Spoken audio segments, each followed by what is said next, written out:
Oi, meu nome é Bianca, eu moro fora do Brasil há quase 4 anos. Eu saí do Brasil com meu marido e com as minhas 3 filhas. Na época, a Bela tinha 6 anos e as gêmeas tinham 3 anos e meio. E a minha preocupação era a adaptação das crianças numa escola nova. Mas não é por ser uma escola nova, é por ter que falar inglês e elas não tinham inglês o suficiente.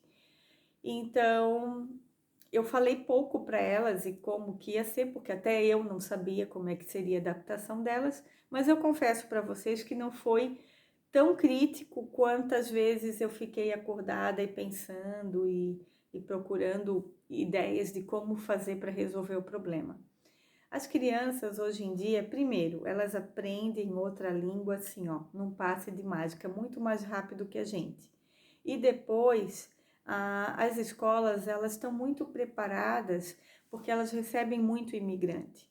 Então, elas têm o tablet, elas têm toda uma estrutura, um processo interno de como lidar com as crianças que não falam inglês.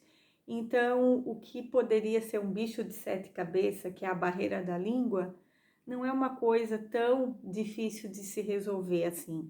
Até porque todas as atividades as crianças fazem juntas, pinturas e músicas e brincadeiras, principalmente no kindergarten, né, que no caso é o nosso jardim de infância no Brasil.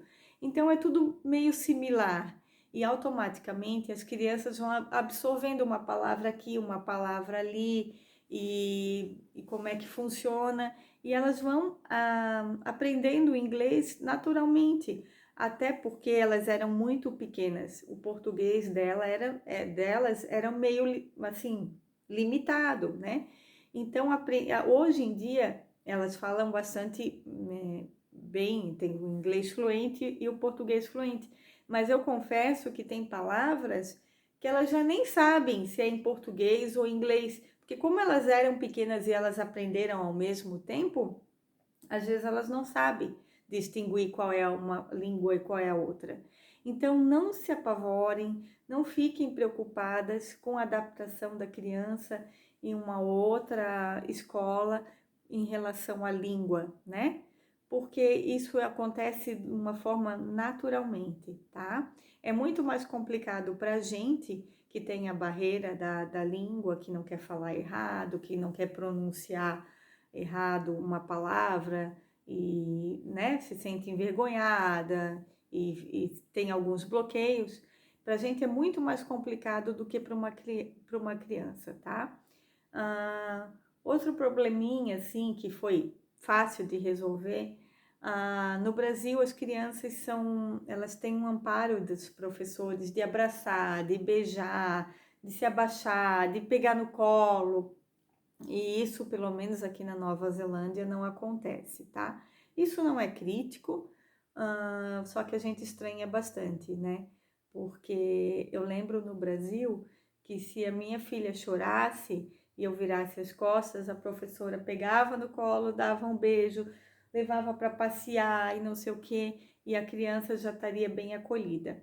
Aqui não funciona dessa forma, né? Quem tá certo, quem tá errado, eu acho que é uma questão de costume, né? Mas isso também não faz a criança deixar de receber a atenção que ela merece e dar o suporte que a criança precisa no momento que ela está desconfortável por causa da língua. Acho que o tablet resolveu bastante, né? Que eles têm na sala, então eles fazem a tradução simultânea e o amparo dos coleguinhas que também já passaram por essa situação de migrar do seu país para um outro país, isso também ajuda bastante. E a outra dica que eu dou para vocês é: compareçam sempre que possível na escola das crianças e participem das atividades, principalmente as atividades que envolvam os pais.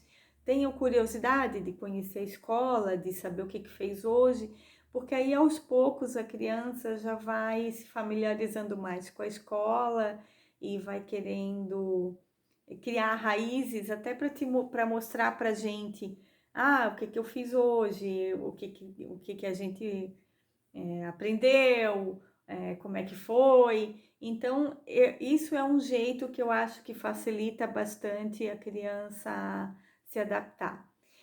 E no momento de muito choro, de muito desespero, uma dica que eu acho legal, eu fazia isso no Brasil, mas não muito, mais com a Bela, né? Porque as gêmeas meio que sempre uma tinha outra, então elas meio que se bastavam.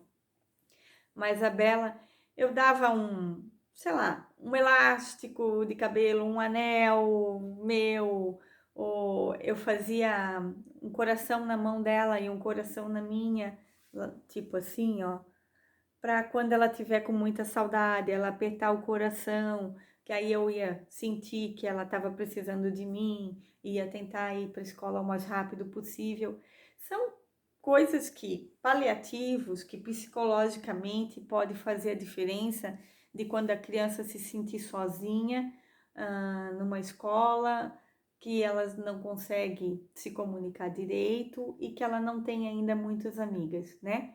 Então, qualquer colo de mãe, qualquer suporte que tu possa dar, ou vocês duas podem combinar qual é a melhor forma de quando vocês não estarem juntas se sentirem conectadas por alguma coisa. Então, pode ser pelo um coração, pode ser pelo um anel, que as duas tenham o mesmo anel, pode ser pela uma roupa que ela pode botar na mochila, que é tua, enfim.